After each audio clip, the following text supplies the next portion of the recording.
Hello, everybody, and good morning. Welcome to the Top Producer Show. So our mission is to educate, equip, and train servant leaders. Our vision is to create financial independent achievers, and our purpose is to help people grow. So right now we're going over the book Think and Grow Rich by Napoleon Hill. And before we jump into the next chapter, we're going to go ahead and invite some people onto the show.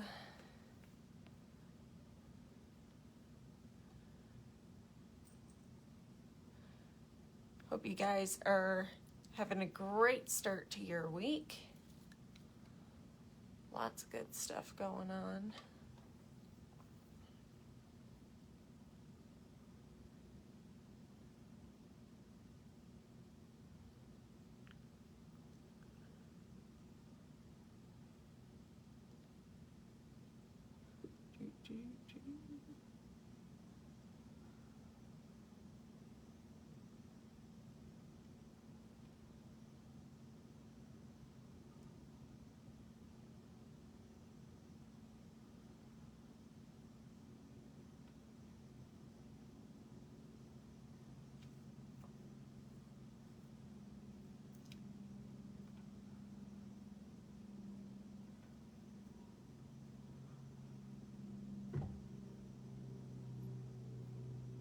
And Johnny and Tina.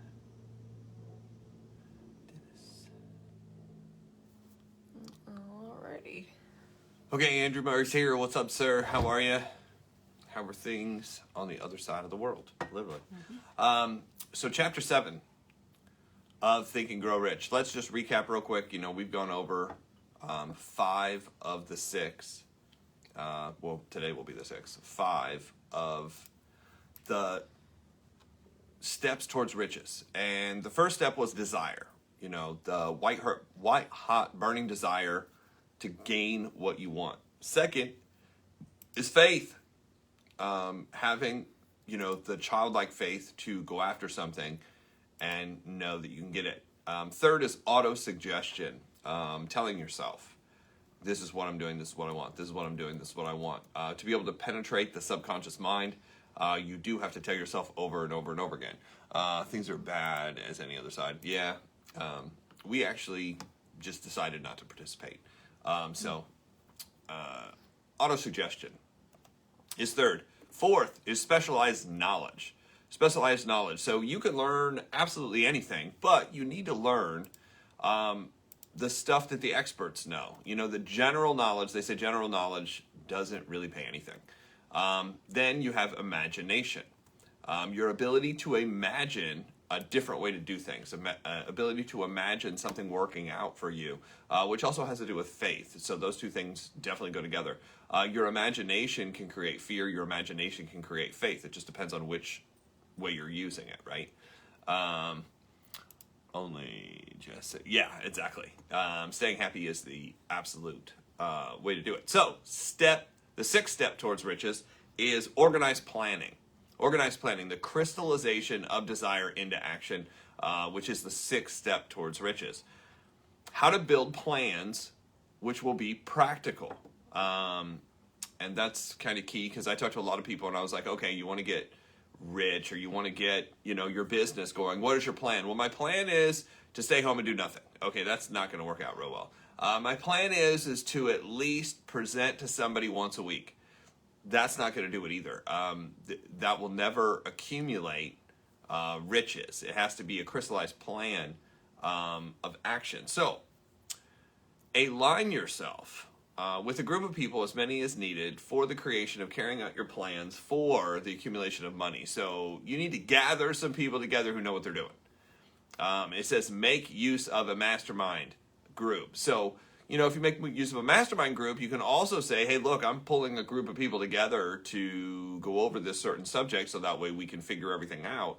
The benefit is you will also, in contributing, be involved with other people at high levels with these ideas. So before forming your mastermind alliance, decide what advantages and benefits you make and offer the individual members of your group in return for their help. Intelligent people will always want to be compensated not always in the form of money.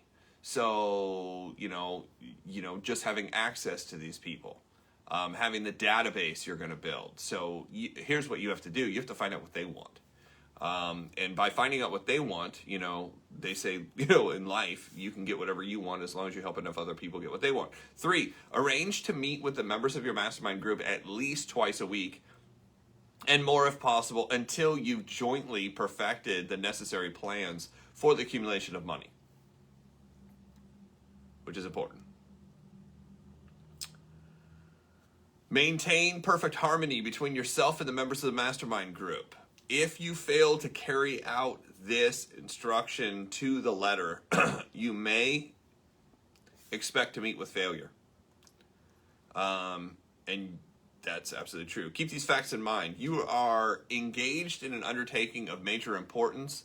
To ensure your success, you must have which are faultless. You must have advantage of experience, education, and native ability and imagination of other minds. No individual has sufficient experience, education, native ability, and knowledge to ensure the accumulation of a great fortune without the cooperation of other people. So no matter what great idea you have, you could come up with the best idea in the world online. And I see this, people come to me all the time and, basically tell me some crazy bullshit that they think that's going to work out. And I'm like, great. Do you have a programmer? No. Do you have a developer? No. Do you have a graphics design person? No. Do you know how to do any of that shit? No. Okay, so your idea is only as good as your implementation of that idea. Sometimes the idea isn't bullshit. It's actually a decent idea. But having no way to carry it out is not going to work out for you, right? You can make a plan without a mastermind group, but make sure they all look over and approve it and make sure it's bulletproof. Foolproof is what he calls it. I said bulletproof. If the first plan does not work out, keep making plans until you make the plan work out, right? I mean, you're just going to keep figuring it out. They said, don't change the goal, don't change the dream, change the plan in which it's being implemented. Even the smartest living person on the planet cannot succeed in accumulating money without plans that are practical and workable. Practical and workable. People come to me and they're like, well, I'm just going to get this done in 2 hours, a day. I'm going to present to 600 people. And I'm like, well, the 600 people is the right number, but doing it in a day in 2 hours, that's not going to work out because there's just not enough time. No, I'm going to do it. It's just not practical. It isn't possible based on science that we know right now. Not that it can never be done. I mean, if you go back in time, you might be able to do it. So, at first, you don't succeed, try again. Make sure you keep improving the plan. Your achievement can be no greater than the plans are sound. So if the plan's off, the achievement's going to be off. No man is ever a failure until he or she quits. Once you stop pursuing, that's when you fail. Often we see successful people and what they want to achieve, but we missed the setbacks and temporary defeats. Because here's the thing, when something works out and comes through, we see the end result. We see the plane. We see the ship go up in the air. We see the Tesla car roll out. We don't see all the crappy ass designs that they did, right? Drake, what's happening? We don't see the crappy designs they did. We don't see when you couldn't, buy Tesla stock even if you wanted to. Now it's $850, I think, or something stupid. I mean, it's going up. They said that, it has the potential to do 50,000 or something crazy, between that and SpaceX and everything else. So, yeah, we're going to be in the Dells here soon. So, often we see successful people with the one. Okay. No follower of this philosophy can reasonably expect to accumulate a fortune without experience temporary defeat. So you're going to have things that don't work out. You're going to have a plan to get a hold of somebody that turns you down or that won't meet with you. Okay, well, who are other people in that category that you need to meet with? If it doesn't work, only think that plan isn't sound. That plan doesn't have what it takes to do this. Some people foolishly believe that only money can make money. I hear that all the time. Well, I just don't have any money, so there's no way I can get this off the ground. Not true. Tons of things are launched. Dave Roeder, what's up? There are tons of businesses that are launched with other people's money. There are tons of businesses launched in some kind of other service-based trade. So it says this is not true. There are two types of people in the world. One known as leaders and the other as followers. Decide up front that you want to be a leader or a follower. The difference is compensation. The difference in compensation is vast. The follower cannot expect compensation to which the leader is entitled, although many followers make the mistake of expecting such pay. I'm like, you got to figure it out yourself. Why? Because if you're constantly looking for somebody else to figure it out for you, you are following. It is no disgrace to be a follower. It is no credit to remain a follower. Most great leaders started as followers. So it's okay to follow for a while, but eventually you've got to get on your own and develop your own way and figure it out. Most great leaders started that way. A man who cannot follow a leader intelligently cannot become an efficient leader. I thought that was really interesting. If you can't follow directions and you have to go in a million different directions, guess what? It's impossible to teach anybody else what the hell you're doing, because nobody can figure it out, because you're doing a little of this and a little of that and a little of this, and people are going to be like, well, how did you make it? I don't know. Well, that's not something that people want to join. I don't know. I just worked hard enough, long enough. I just, no, they need to have an exact plan. What did you do that worked? And is it something I could do? And is it something I would like doing or want to do or can see happening? I mean, a good leader is able to lay it out so clearly that you can see the end. The greatest follower has the ability to become a great leader the most rapidly. Attributes of a great leader. So he kind of spells out, what does it take to be a leader? Unwavering courage based on knowledge of oneself and one's occupation, which is confidence. They have confidence. Number 2, self-control. The man who cannot control himself cannot control others. Well, I just can't get myself to do stuff. That's not going to work out real well. A keen sense of justice without a sense of fairness and justice. No leader can command and retain the respect of his followers. Definiteness of decision. The man who wavers in his decision shows that he is not sure of himself and he cannot lead others successful. Well, I just don't know which way to go. I just don't know which program to buy. I just don't know which. That's not going to work. You have to. This is the way I'm doing it. And if I'm wrong, I'm wrong. But I've seen too many other people make it. Definiteness of plans. And here's the thing. Should you go out and try other stuff? Yeah, I tried other stuff for years. That's how I figured out what didn't work. I didn't guess. I didn't look at other people's programs and just make a snap decision. I went out and tried all that crap. And I was like, okay, here, we'll do this for a while. I can get it to work. Can I get anybody else? Nope, doesn't work for anybody else. Again and again and again and again and again, I did that. And then I looked back. Is there anybody else who's following? Is there anybody else who can do this? And you look at the, especially in direct sales and network marketing, you can look at the laws of duplication. I mean, when I learned the laws of duplication, I learned those 5 laws. This was so easy because I looked at the first law and I was like, nope. I was like, okay. And that's how I was able to make decisions faster, which is one of the key things. Zach, how's it going? Happy New Year. That was one of the key things. They said, you have to be able to make decisions. That's one of the things of a leader. So definiteness of decision, definiteness of plans. You have the exact plan. The habit of doing more than you're paid for. People ask consistently, why do you keep helping people? Why did you spend that time with that person? That person could never pay you. Yeah, but, you kind of give back. There were people who gave to me that knew that I was never going to be able to, monetarily pay them at that time. They just did it because they know this principle and they do more than what they're paid for. Pleasing personality, sympathy and understanding, master of details. Like if you want to get into the nitty gritty, they know it down to the T. Willingness to assume full responsibility if something doesn't work out. Cooperation. There are 2 forms of leadership. The first type of leadership is sympathy and understanding of followers. The second type of leadership is leadership by force. History is filled with evidence that leadership by force cannot endure. You can't force people to do what you want them to do. You have to lead people into do. So, 10 major causes of failure in leadership. Inability to organize details. If you can't organize details, no good. Wise Mall, what's up, sir? unwillingness to render humble service. Meaning, you're helping out of spite. Okay, let's get this done because that's not going to work. Expectation of pay for what they know instead of what they do. Well, you're going to pay me just because. 4, fear of competition from followers. That's where the imagination runs wild and be like, oh my gosh, if I master this, then somebody else is going to come in and take it from me. I know some people, everything they do is like, oh, they're going to take it from me. Somebody's going to steal it. Somebody's going to come in, the government, a friend, a neighbor, a spouse. They're going to take this glory from me.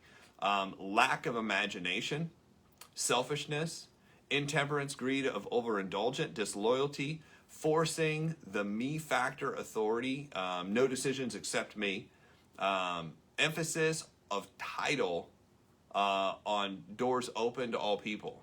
If you don't have the right title, you can't come in and talk to me. The QQS formula, quality of service, performance of detail. Quality, you have to have quality. Secondly, you have to have quantity.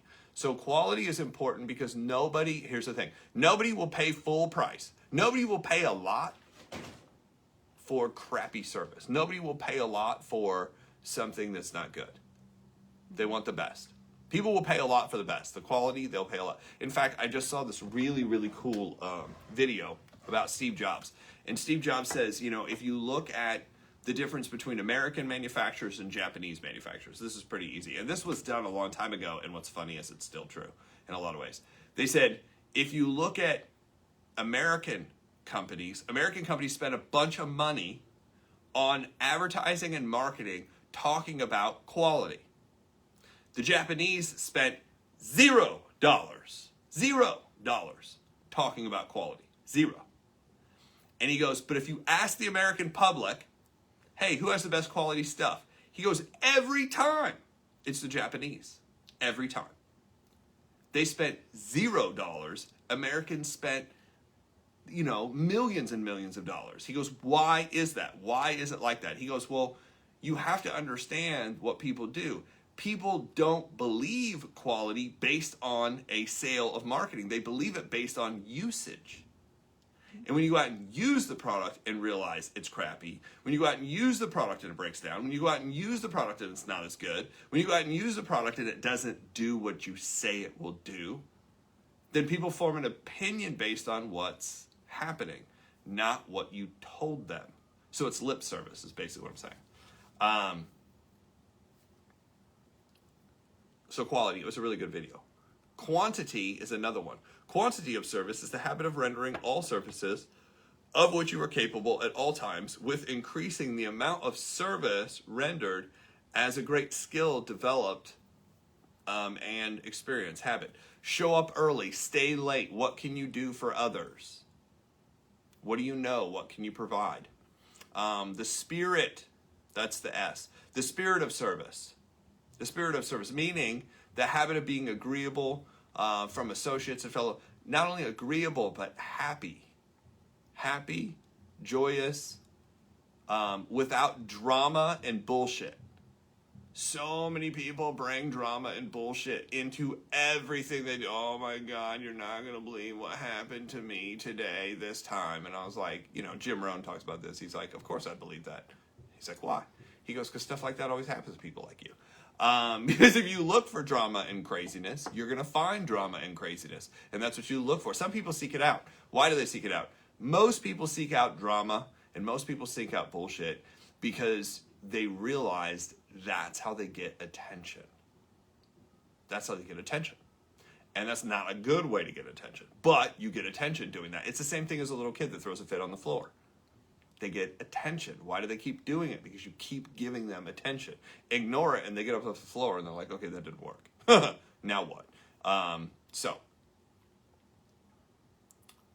Carnegie stressed the fact that he would not retain any man. He would not allow them to stay, no matter how great the quantity or effectiveness of the quality of the service, unless he worked in a spirit of harmony.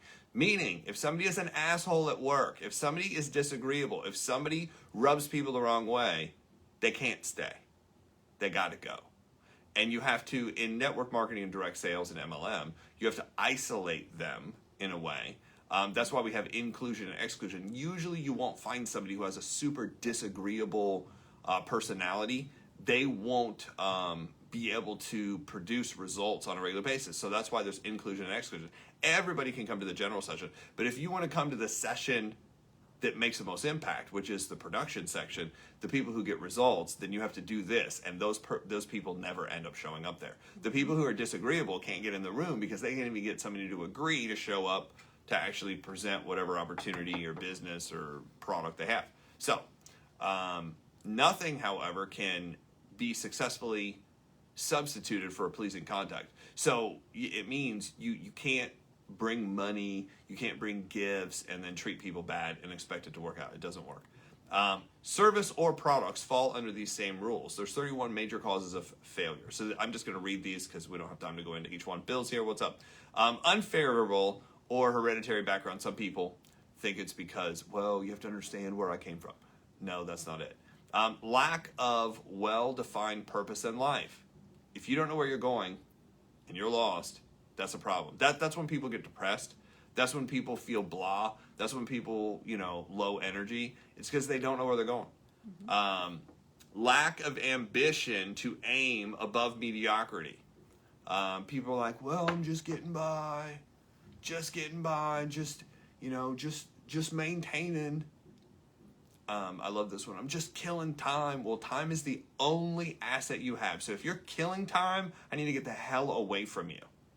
Why? Because what you're really saying is I'm wasting time. I'm wasteful. I have no idea what I'm doing. I have no idea where I'm going. That's not good. Insufficient education. This one's the easiest one to fix. He said this is by far the easiest because you can pick up a book, you can watch a video, especially now. Oh my gosh, with YouTube and Facebook and all these different things. You can find the right people.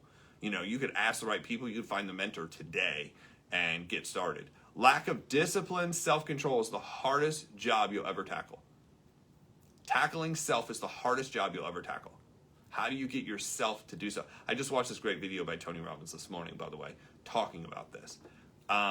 Ill health, overeating, being negative, poor exercise, bad air and surroundings, overindulgence in, and then he has a list.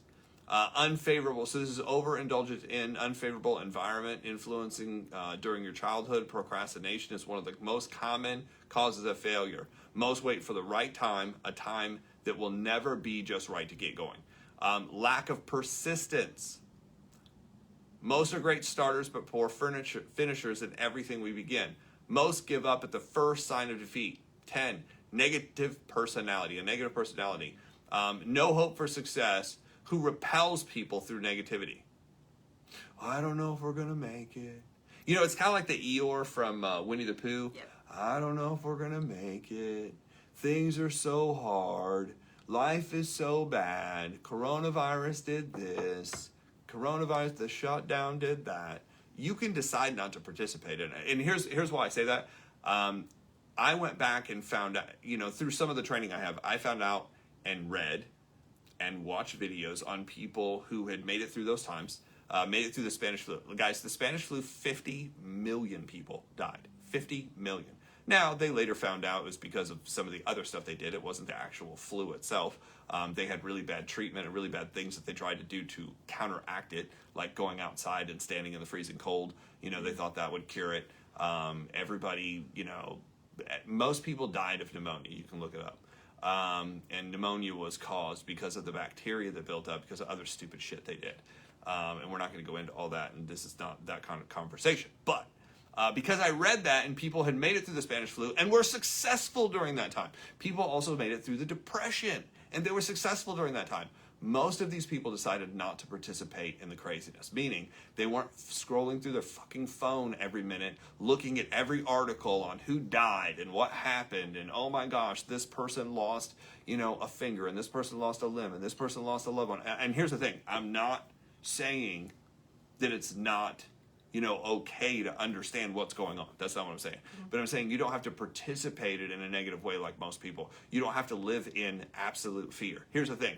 Right now, I think the last thing that I looked at, it has like a 99.6%. Do people pass from, getting stuff? Yes.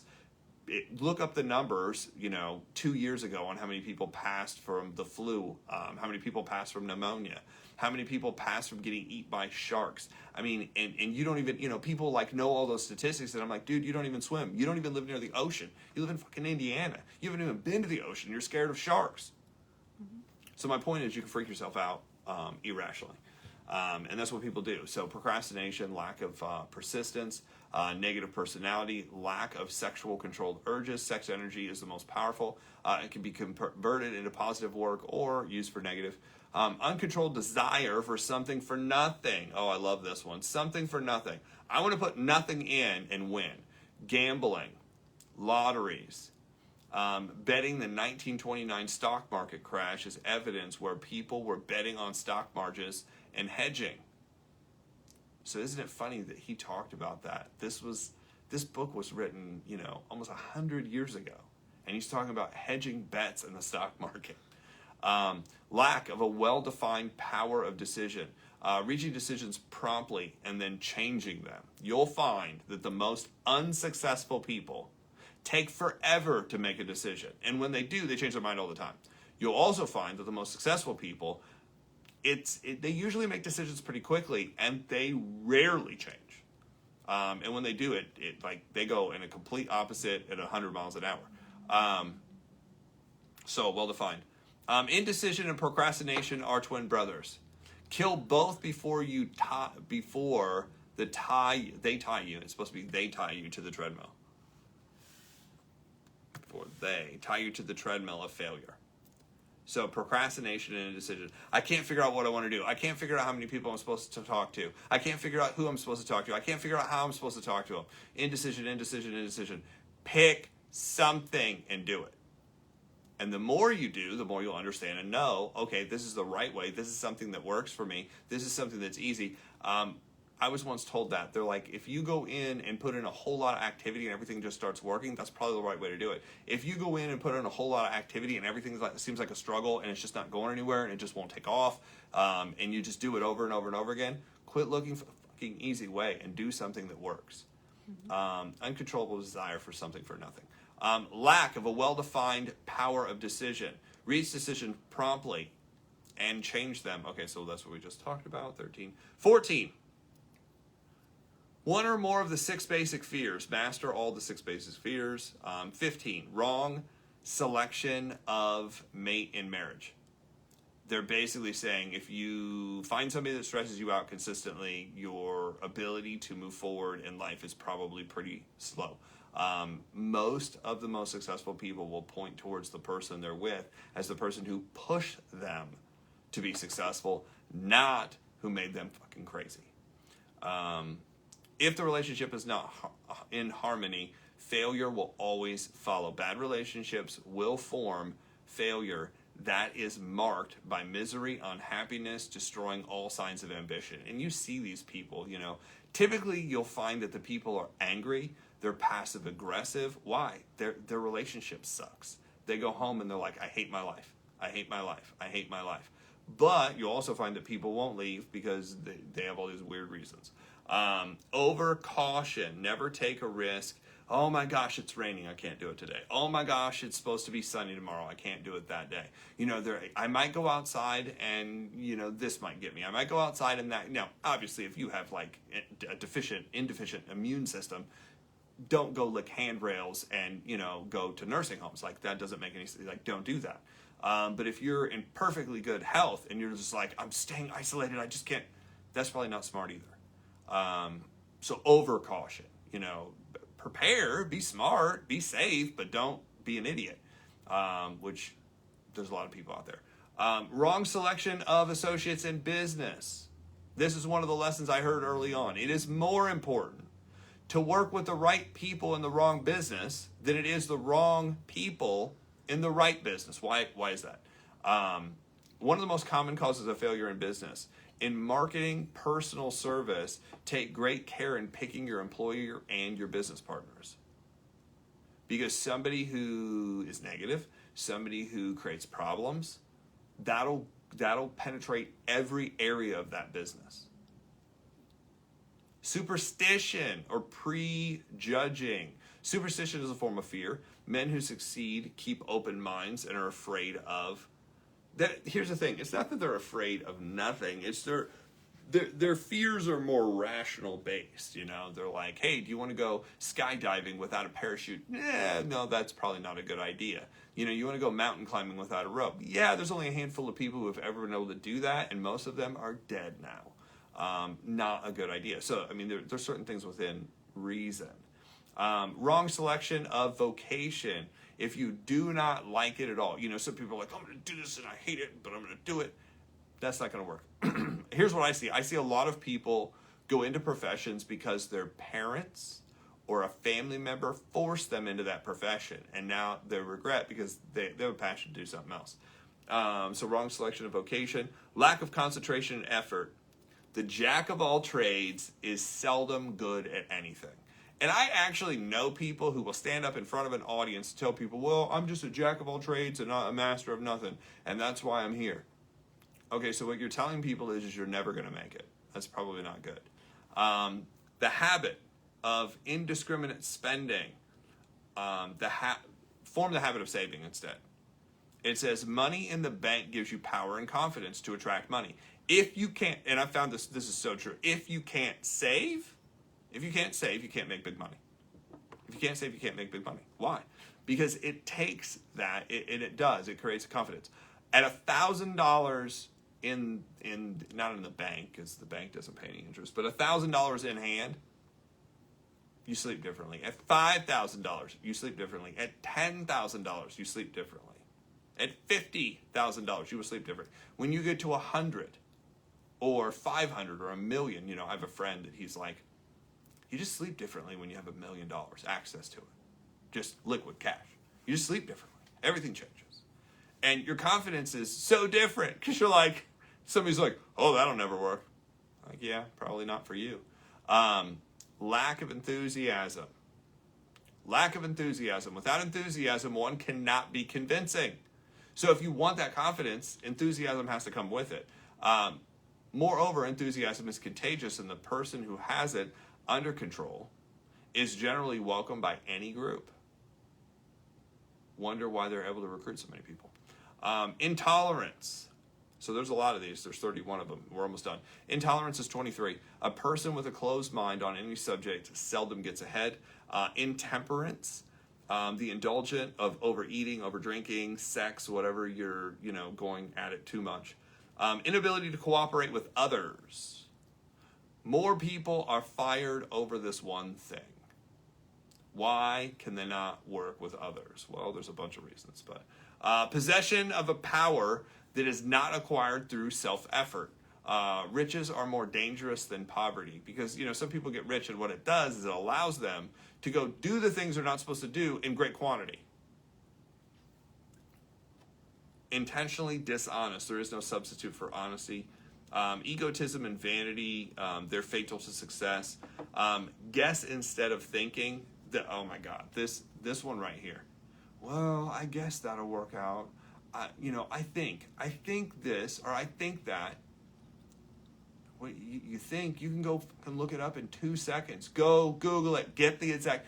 People are like, well, how much debt are you in? Well, I think I'm about, you failed. How much money do you want to make? Well, I think about, you have no idea. You have to know exact number.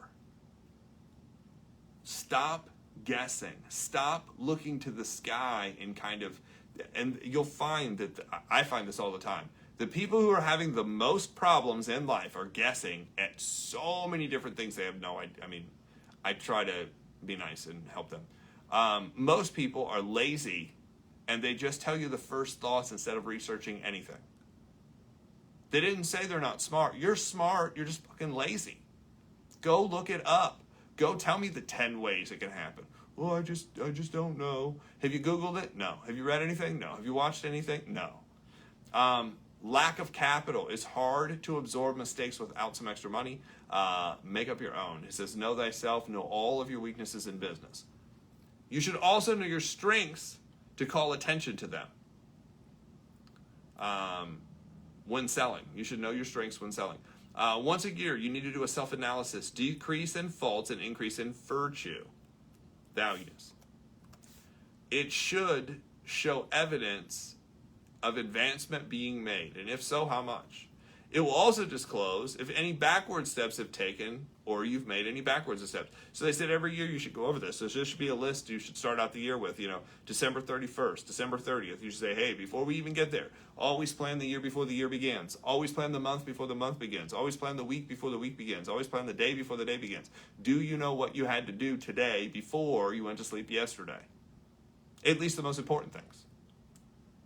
And most people they get up in the day and they're like, okay, what should I do?